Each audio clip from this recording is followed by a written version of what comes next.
Kia ora everybody. What a fantastic day and what a fantastic view. Doesn't look too bad looking outside either.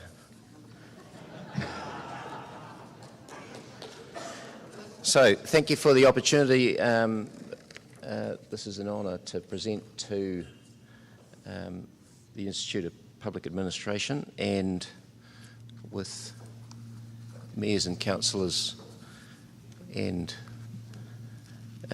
such strong local government power. So much in the room, and we've got this huge generator down the track here. I'm not sure which is the most powerful, to be honest, because there's a lot that's happening in our area, and there's still a lot to be done. Look, some things that here's our view of the world in terms of local government, the sort of things that the private sector want. And I'll step through each of these individually and give just a short commentary on each. The first, of course, is focus. And so what do I mean by that? Clearly defined role. So it helps when you know where your boundaries are, and it helps to know what it is that you're heading towards. One of the things I'll refer to in the speech, I guess, is the parallel in a commercial world is from the Institute of Directors, good governance. So recently released latest publication, the 4 pillars of governance and best practice. In the first instance, effective governance culture. The board adds value by acting as a team and high-performance culture committed to engaged, quality governance of the entity. It celebrates debate, diversity, thoughtful challenge and dissent. But it needs to define its purpose. That's the first pillar, is determining purpose. The board adds value by leading the development of the entity's purpose, goals and strategy. The board must take ownership of the entity's strategic direction. So some of these things are around focus. So in that first pillar of good governance, the same applies in the case of local governance, I know. It's more predetermined by legislation than it is by a set of guidelines such as the Institute of Directors has put out. But what we want to do is be clear in what we do. We want to know what our boundaries are, just as we know where the boundaries of local government is. So to do that, it's helpful to identify what's in and what's out. So what's included and what's excluded. Then we get onto this touchy subject, rather, of core versus non-core.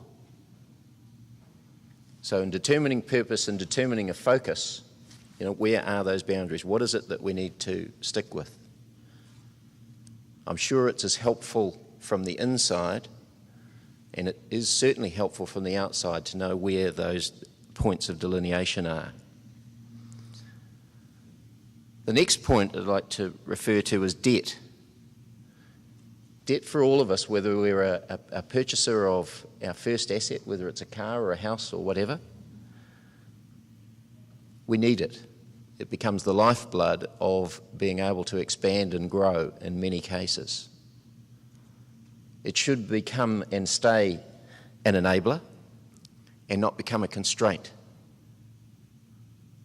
So not having the capacity to take on debt to accommodate the ebbs and flows of the unexpected or where one might want to be, that capacity to be able to use debt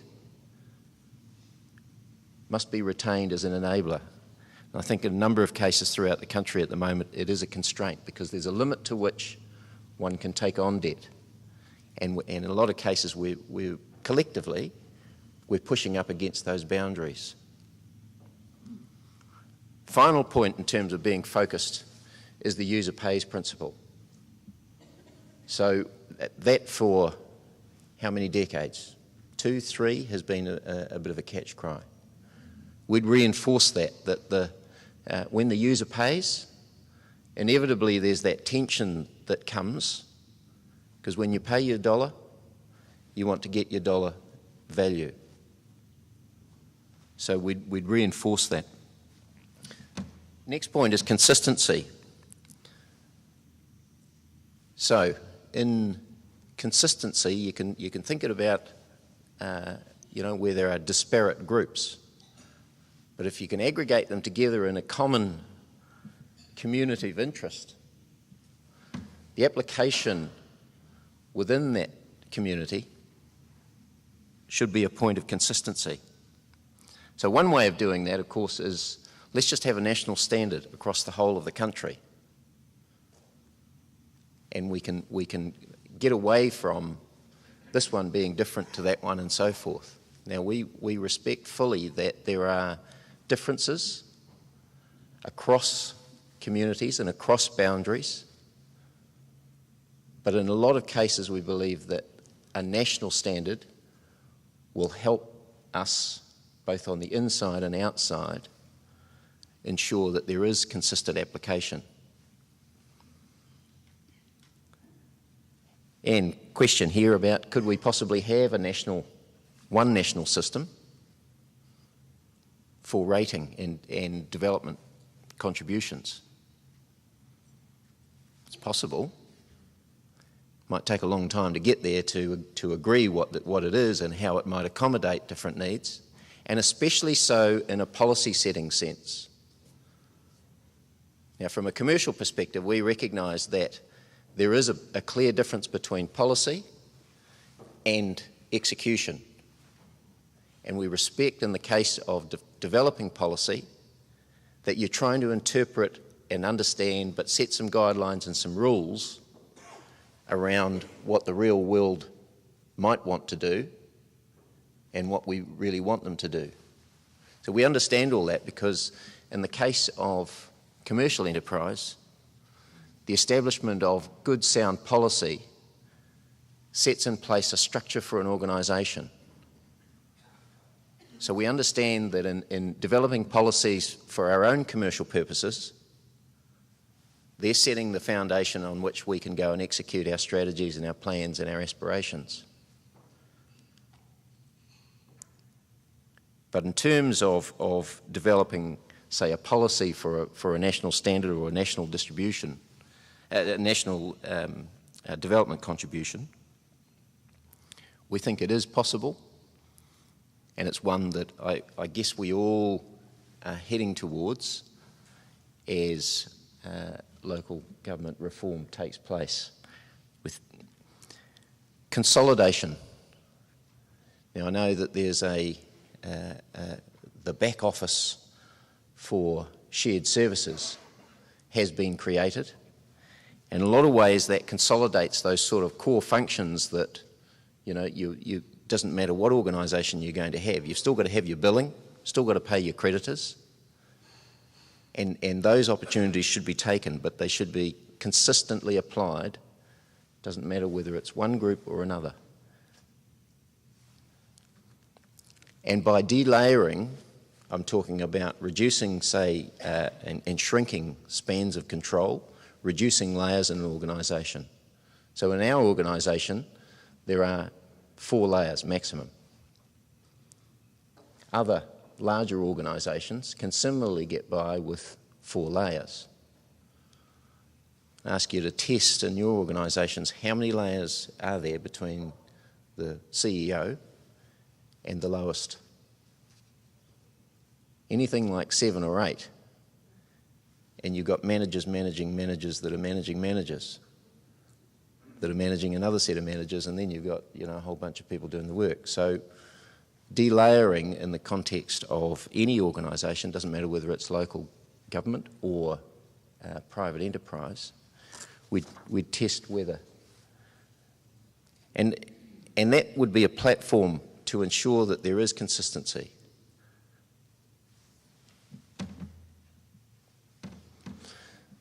Next point is fairness. So in the development, again, of policy, the interpretation of it, right? The rules that are developed in which people are making payments If there's scope for wide interpretation, of course, then it depends who it is that's deciding how to apply things in a particular way.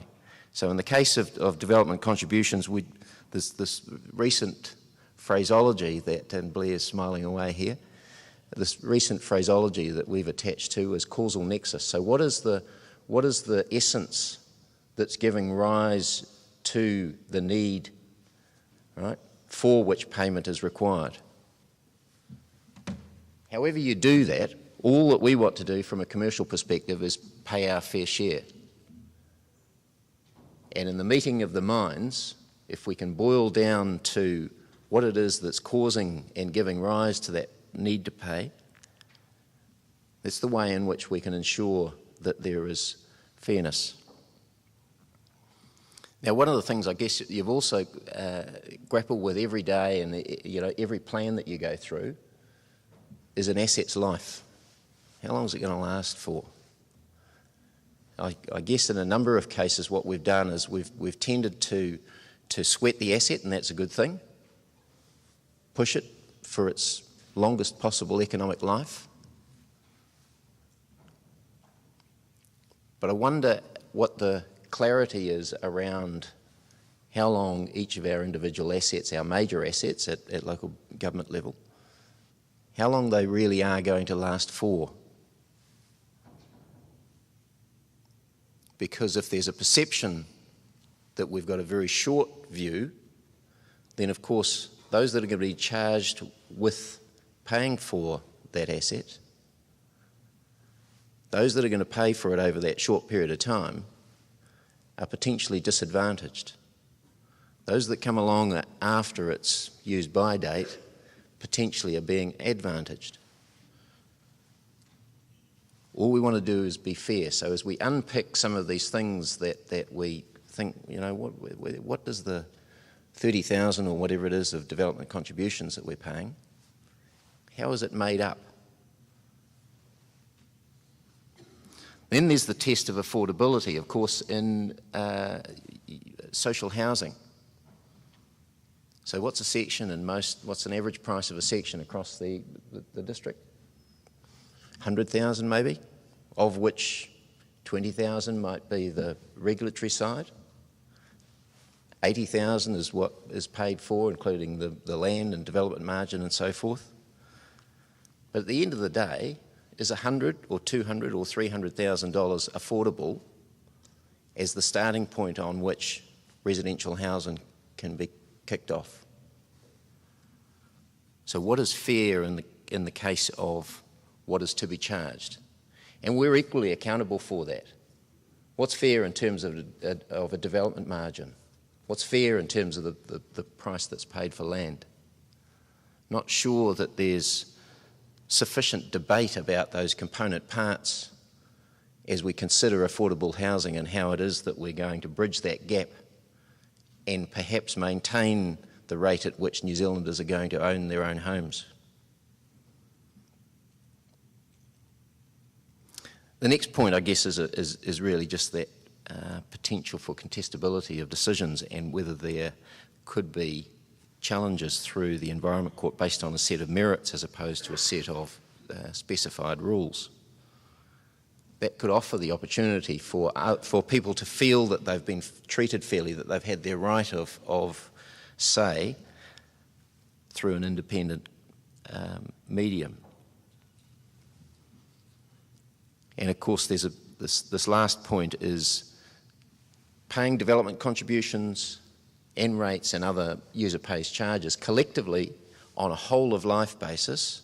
What is the aggregate of what is being paid here?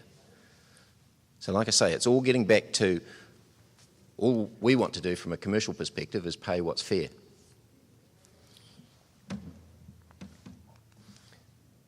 Now, good governance. Now, I've put this up, and I referred to it right at the start.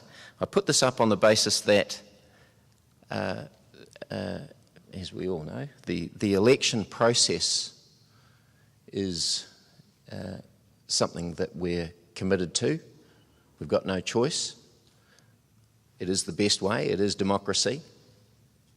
But I just test that thinking about, as we compare the makeup of council with a board, the chair and the board itself is charged with the responsibility of making sure that it has the right skill sets, the right experience, and the right approach of managing the governance requirements. Now, part of that, in a number and good governance, is to bring in where there are gaps and hollows or dips, to fill those in by bringing in, say, independence or bringing in specific skills. I'm making reference to that as opposed to an election process where you don't necessarily get to bring in the necessary skill sets. Now, one of the I guess the best or biggest examples is what's happened in Christchurch. So were the Council of Christchurch elected on the basis to manage such a huge disaster? And if not, how is it that they were capable of engaging the right skill sets and capabilities to ensure that they were managing the best they possibly could? So some of the points in terms of good governance, I've referred to determining purpose and effective governance culture, which includes that aspect of independence. Is it possible, for example, to draw independence onto councils? If not, why not? Because it seems to me that would be a good idea, to recognise that the makeup of any council perhaps not as ideal, and if not, to bring that into the council chamber. Of course, that's normally done through the chief executive, but the responsibilities of the chief executive and their team is non-governance, it's execution. So to have the best possible governance in the council chamber, how do we fill those gaps? The holding to account in a corporate sense is perhaps a little bit different in local government sense. So it's just a question about how some of these things of good governance could be applied in council setting.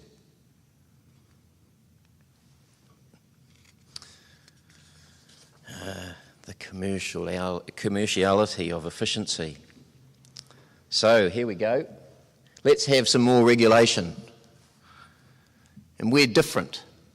We're unique. We need special treatment.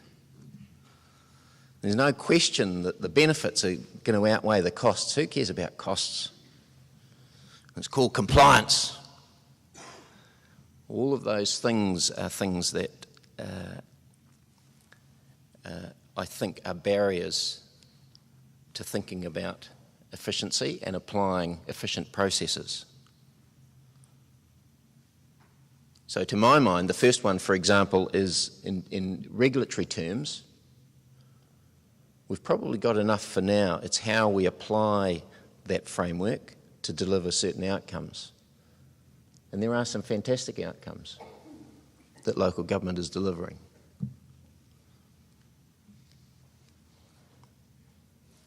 But where are we sitting in the context of being the most efficient that we could possibly be, and where we actually are? And the test for me on a commercial basis, I guess, is that, what's the value for money? When you pay your dollar, do you get your dollar's value?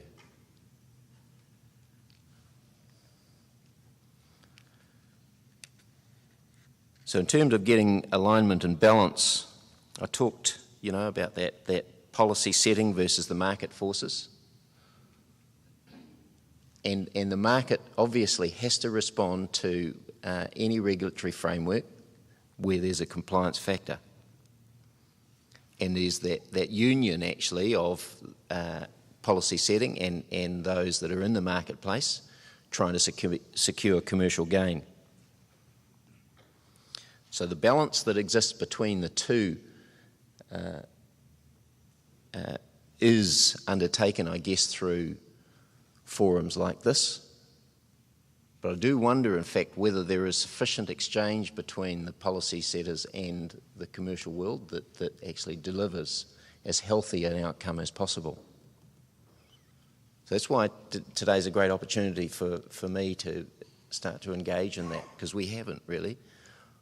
All that we've done is to look at what the set of rules are, present what it is that we think we need to do to be able to get our resource consent and go on our way. And that's not necessarily healthy at all for either of us. So I question whether, in fact, a forum like this could actually sit and agree how it is that we can make some changes for both local government and for the private sector. Now, strategy versus implementation. I must say, I'm having been in this role just a little while, it astounds me how long it takes to get a plan together. Now, I understand, correct me if I'm wrong, but I understand that an average period of getting a district plan together is about 7 years. When you take into account the period of time that you start, develop, consult, debate, hearings, decision, appeal, right? So 7 years to take a 10-year plan. Now you've got to scratch your head and wonder why should it take that long? And in your own lives, do you take 7 years to do your 10-year plan? I don't think so. So in some ways, how is it that we can perhaps either shorten the time, ideally, or to have a way in which we can get, a few balls rolling so that we've got this overlapping sort of exercise. That's not to blow out the costs or anything, but some way we've got to shorten that time frame. So that's what I was meaning when I'm talking about strategy versus implementation. Developing your plans, looking at where you want to go, and actually executing. And unity versus silos. The biggest silos, of course, is the commercial sector versus local government. And I do think we tend to sit in each of our silos. There is communication from time to time, but we tend to look at things so differently, so much that all we've got to do is do that for them and then we're away. I do wonder how it is that we can achieve greater unity across that bridge.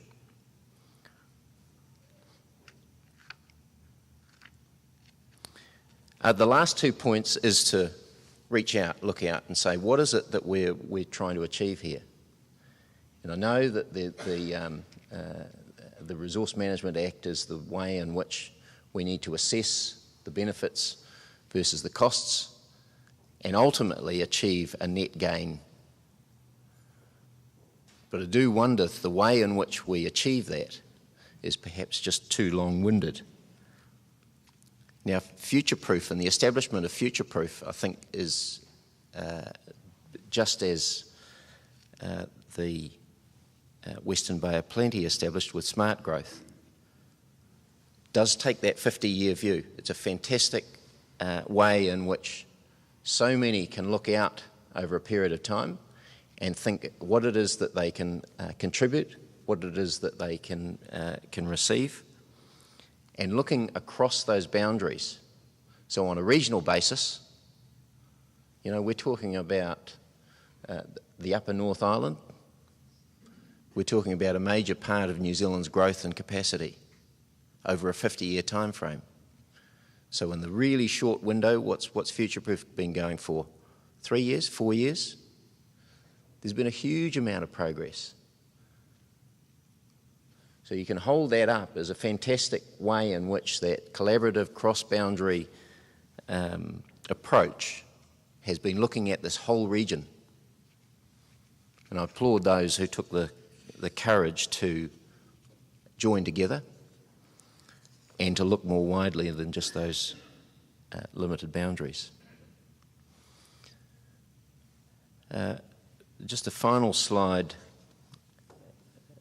Here's one, he tangata, he tangata, he tangata, which in commercial setting is to reinforce that business is undertaken by people, with people, and for people. So, understanding who it is that you're dealing with and who they represent and what it is that their outcomes are. Then go on to a few more questions and say, what is it, who are we actually competing with? I would suggest to you that we're actually competing with the rest of the world as we sit here in the Waikato. We're not competing with Auckland or Canterbury, or we might do in the rugby, but in real terms, we're competing with the rest of the world. So what do we need for that? And what is the legacy that we are trying to leave, individually and collectively?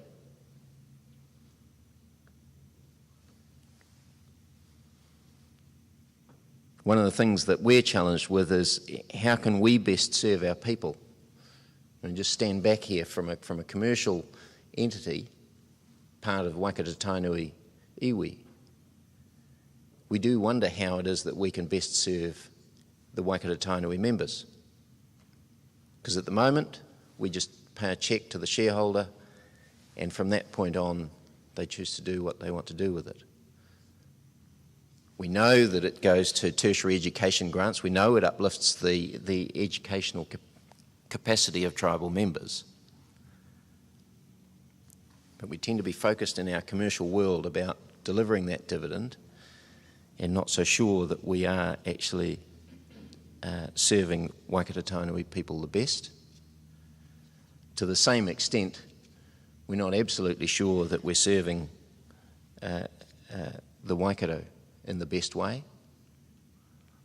But for now, what we've been able to execute and deliver is something that we think adds to this community.